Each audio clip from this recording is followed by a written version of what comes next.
الحمدللہ نحمدہ ونستعینہ ونصلی ونسلم علی رسولہ الکریم اما بعد فاعوذ باللہ من الشیطان الرجیم بسم اللہ الرحمن الرحیم السلام علیکم ورحمۃ اللہ وبرکاتہ۔ الحمدللہ سے ہم فقہ التفسیر کورس کر رہے ہیں اور اب تک کے لیکچرز میں سورہ بقرہ کی 85 آیات 85 آیات ترجمہ اور تفسیر کے ساتھ سیکھ چکے ہیں۔ آج کے لیکچر میں 86 آیات سے لے کر 90 آیات تک کا ترجمہ اور تفسیر کو سیکھیں گے۔ تو سٹارٹ کرتے ہیں ہم اپنے آج کے لیکچر کو۔ بسم اللہ الرحمن الرحیم۔ شروع اللہ کے نام سے جو بہت مہربان نہایت رحم والا ہے۔ اولئک الذین اشتروا الحیاۃ الدنیا بالآخرۃ فلا یخفف عنہم العذاب ولا هم ینصرون۔ ترجمہ، یہ وہ لوگ ہیں جنہوں نے دنیاوی زندگی کو آخرت کے بدلے خرید لیا ہے، لہٰذا نہ ان کے عذاب میں کوئی تخفیف ہوگی نہ ان کی مدد کی جائے گی۔ تفسیر عثمانی، یعنی مفاد دنیاوی کو آخرت کے مقابلہ میں قبول کیا، اس لیے کہ جن لوگوں سے عہد کیا تھا اس کو دنیا کے خیال سے نبھایا اور اللہ کے جو احکام تھے ان کی پرواہ نہ کی، تو پھر اللہ کے ہاں ایسوں کی کون سفارش یا حمایت کر سکتا ہے۔ اس کے بعد پھر نیکسٹ اگلی آیت ہے وَلَقَدْ آتَيْنَا مُوسَى الْكِتَابَ وَقَفَّيْنَا مِن بَعْدِهِ بِالرُّسُلِ وَآتَيْنَا عِيسَى ابْنَ مَرْيَمَ الْبَيِّنَاتِ وَأَيَّدْنَاهُ بِرُوحِ الْقُدُسِ۔ ترجمہ، اور بے شک ہم نے موسیٰ کو کتاب دی اور اس کے بعد پہ در پہ رسول بھیجے، یعنی یک کے بعد دیگرے، ایک کے بعد دوسرا، دوسرے کے بعد تیسرا، اور ہم نے عیسیٰ بن مریم کو کھلی کھلی نشانیاں دی اور روح القدس سے ان کی تائید بھی کروائی۔ أَفَكُلَّمَا جَاءَكُمْ رَسُولٌ بِمَا لَا تَهْوَىٰ أَنفُسُكُمُ اسْتَكْبَرْتُمْ۔ پھر یہ آخر کیا معاملہ ہے کہ جب بھی کوئی رسول تمہارے پاس کوئی ایسی بات لے کر آیا جو تمہاری نفسانی خواہشات کو پسند نہیں تھی تو تم اکڑتے تھے یا تکبر کرتے تھے۔ فَفَرِيقًا کذبتم وفریقاً تقتلون، چنانچہ بعض انبیاء کو تم نے جھٹلایا اور بعض کو قتل کر دیا۔ تفسیر آسان قرآن روح القدس کے لفظی معنی مقدس روح، اور قرآن کریم میں یہ لقب حضرت جبریل علیہ السلام کے لیے استعمال کیا گیا ہے۔ حضرت عیسیٰ علیہ السلام کو جب جبریل علیہ السلام کی یہ تائید حاصل تھی کہ وہ ان دشمنوں سے ان کی حفاظت کے لیے ان کے ساتھ رہتے تھے۔ تفسیر عثمانی، مردوں کا زندہ کرنا، اکما اور ابرص وغیرہ مریضوں کا صحت یاب ہونا، غیب کی خبریں بتانا، یہ سب حضرت عیسیٰ علیہ السلام کے کھلے معجزات ہیں۔ اور روح القدس کہتے ہیں حضرت جبرائیل کو جو ہر وقت ان کے ساتھ رہتے تھے، یا اسم اعظم کہ جس کی برکت سے مردوں کو زندہ کرتے تھے، جیسا کہ حضرت عیسیٰ علیہ السلام اور نبی پاک صلی اللہ علیہ وسلم کو جھوٹا کہا، جیسا کہ حضرت زکریا اور یحییٰ کو قتل کیا، یعنی فَفَرِيقًا کذبتم، بعض انبیاء کو جھٹلایا یعنی حضرت عیسیٰ اور نبی پاک صلی اللہ علیہ وسلم کو جھٹلایا، اور وفریقاً تقتلون، بعض کو قتل کیا جیسے کہ حضرت زکریا اور یحییٰ علیہ السلام وغیرہ۔ اس کے بعد پھر نیکسٹ اگلی آیت ہے وَقَالُوا قُلُوبُنَا غُلْفٌ بَل لَّعَنَهُمُ اللَّهُ بِكُفْرِهِمْ فَقَلِيلًا مَّا يُؤْمِنُونَ۔ ترجمہ، اور یہ لوگ کہتے ہیں کہ ہمارے دل غلاف میں ہیں، نہیں بلکہ ان کے کفر کی وجہ سے اللہ نے ان پر پھٹکار ڈال رکھی ہے، اس لیے وہ کم ایمان لاتے ہیں۔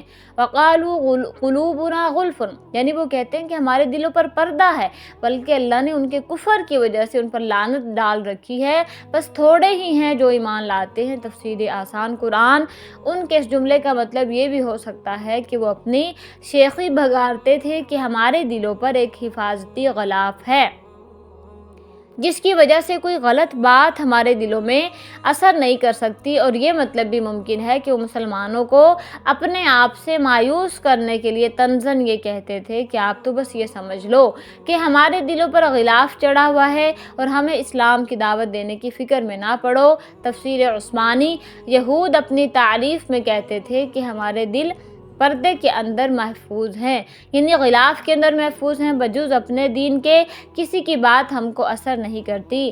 ہم کسی کی چاپلوسی، سحر بیانی یا کرشمے اور دھوکے کی وجہ سے ہرگز اس کی متابعت نہیں کر سکتے۔ اللہ تعالیٰ نے فرمایا وہ بالکل جھوٹے ہیں، بلکہ ان کے کفر کے باعث اللہ نے ان کو ملعون اور اپنی رحمت سے دور کر دیا، اس لیے کسی طرح دین حق کو نہیں مانتے اور بہت کم دولت ایمان سے مشرف ہوتے ہیں۔ اس کے بعد پھر نیکسٹ اگلی آیت ہے وَلَمَّا جَاءَهُمْ كِتَابٌ مِّنْ عِندِ اللَّهِ مُصَدِّقٌ لِّمَا مَعَهُمْ، ترجمہ، اور جب ان کے پاس اللہ کی طرف سے وہ کتاب آئی، یعنی قرآن، جو اس تورات کی تصدیق بھی کرتی ہے جو پہلے سے ان کے پاس ہے۔ وَكَانُوا مِن قَبْلُ يَسْتَفْتِحُونَ عَلَى الَّذِينَ كَفَرُوا، تو باوجود یہ کہ یہ خود شروع میں کافروں یعنی بت پرستوں کے خلاف اس کتاب کے حوالہ سے اللہ کی فتح کی دعائیں مانگا کرتے تھے۔ فَلَمَّا جَاءَهُم مَّا عَرَفُوا كَفَرُوا بِهِ فَلَعْنَةُ اللَّهِ عَلَى الْكَافِرِينَ، مگر جب وہ ان کے پاس آ گئی جسے انہوں نے پہچان بھی لیا تو اس کا انکار کر بیٹھے، پس پھٹکار ہے، لعنت ہے اللہ کی ایسے کافروں پر۔ تفسیر آسان قرآن، جب یہودیوں کی بت پرستوں سے جنگ ہوتی یا بحث و مباحثہ ہوتا تو وہ یہ دعائیں مانگا کرتے تھے کہ یا اللہ آپ نے تورات میں جس آخری نبی کی خبر دی اسے جلدی بھیج دیجئے تاکہ ہم اس کے ساتھ مل کر بت پرستوں پر فتح حاصل کریں۔ مگر جب وہ نبی حضرت محمد مصطفیٰ صلی اللہ علیہ وسلم تشریف لے آئے تو وہ حسد میں مبتلا ہو گئے کہ انہیں بنی اسرائیل کی بجائے بنی اسماعیل میں کیوں بھیجا گیا۔ چنانچہ یہ جان لینے کے باوجود کہ نبی کریم صلی اللہ علیہ وسلم پر وہ ساری علامتیں صادق آتی ہیں جو تورات میں نبی آخر الزماں کی بیان کی گئی ہیں، تو انہوں نے آپ کو ماننے سے انکار کر دیا۔ تفسیر عثمانی، ان کے پاس جو کتاب آئی وہ قرآن ہے، جو کتاب ان کے پاس پہلے سے تھی وہ تورات تھی۔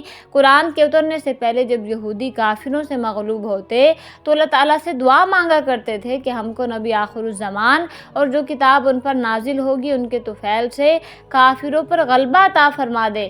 جب نبی پاک پیدا ہوئے اور سب نشانیاں بھی دیکھ چکے تو منکر ہو گئے اور ملعون ہوئے۔ اس کے بعد پھر نیکسٹ اگلی آیت ہے جو کہ آج کے ہمارے لیکچر کی لاسٹ آیت ہے بئس ما اشتروا به انفسهم ان يكفروا بما انزل الله بغيا ان ينزل الله من فضله على من يشاء من عباده فباءوا بغضب على غضب وللكافرين عذاب مهين، ترجمہ، بری ہے وہ قیمت جس کے بدلے انہوں نے اپنی جانوں کو بیچ ڈالا، یہ اللہ کی نازل کی ہوئی کتاب کا صرف اس جلن کی بنا پر انکار کر رہے ہیں کہ اللہ اپنے فضل کا کوئی حصہ یعنی وہی اپنے بندوں میں جس پر چاہ رہا ہے کیوں اتار رہا ہے۔ چنانچہ یہ اپنی اس جلن کی وجہ سے، اس سرکشی کی وجہ سے غضب بالائے غضب لے کر لوٹے، یعنی غضب پر غضب لے کر لوٹے، اور کافر لوگ ذلت آمیز سزا کے مستحق ہیں۔ تفسیر آسان قرآن، یعنی ایک غضب کے مستحق وہ اپنے کفر کی وجہ سے تھے، دوسرا غضب ان پر حسد اور ضد کی وجہ سے ہوا۔